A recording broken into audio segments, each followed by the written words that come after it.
Morning and welcome to another week. Every now and then in the Gospels, Jesus says some tough things. Hard sayings they're sometimes called. And one of those passages is the appointed Bible reading for today. I did wonder whether I should use it in this reflection. I thought to myself, isn't the aim of these few minutes to give us strength and encouragement, not to cause us grief? But then I remembered a quotation, not sure who from, but it has stuck in my mind.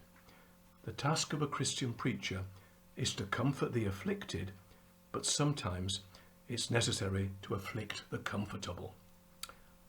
So, Helen is going to read the passage. It's Matthew 7, 1-5, in which Jesus says some fairly challenging things, but please don't switch off. The words are sharp, but worth listening to, and in the end, I think they can give us strength. Do not judge, for you too will be judged. For in the same way as you judge others, you will be judged. And with the measure you use, it'll be measured to you. Why do you look at the speck of sawdust in someone else's eye and pay no attention to the plank in your own eye? How can you say, let me take the speck out of your eye, when all the time there's a plank in your own eye? You hypocrite. First take the plank out of your own eye, and then you'll see clearly to remove the speck from the other person's eye.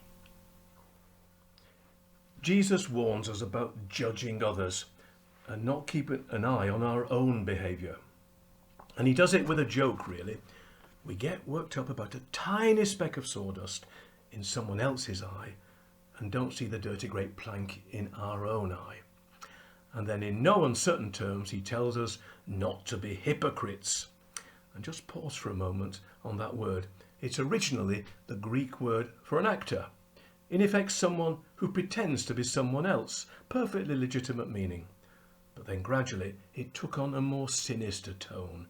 Someone who is deceitful. Someone who claims to be something and in fact is nothing of the sort. Says one thing and does another. An accusation we have heard about some politicians and advisors during this lockdown, but I won't go there. So this is Jesus speaking sternly to his followers, then and now. First, don't judge others. Let's be honest, we all do. And yes, we need to be critical sometimes. But I think Jesus is saying that it's important not to be harsh and insensitive. As another verse in the New Testament says, speak the truth in love, and that's much better than judging. And second, we should avoid believing and saying one thing while doing something totally different. As far as we can, let our beliefs and actions match. We should aim to avoid hypocrisy, live with integrity.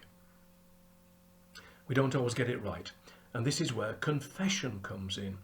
It's part of just about every service we have at St. Mark's, and it's important that we enter into it sincerely, knowing that we've done wrong, including judging others, including not living up to our faith. We acknowledge this, but it's not a negative thing, full stop. Confession should always result in pardon from a loving God and in reconciliation with anyone we've offended. I'll close with a prayer of confession. One that Jesus would have known and used, probably by heart. It's Psalm 51, and I'm just reading a few verses from it. Have mercy on me, O God, according to your unfailing love. According to your great compassion, blot out my transgression. Wash away all my iniquity and cleanse me from my sin. Create in me a pure heart, O God, and renew a steadfast spirit within me.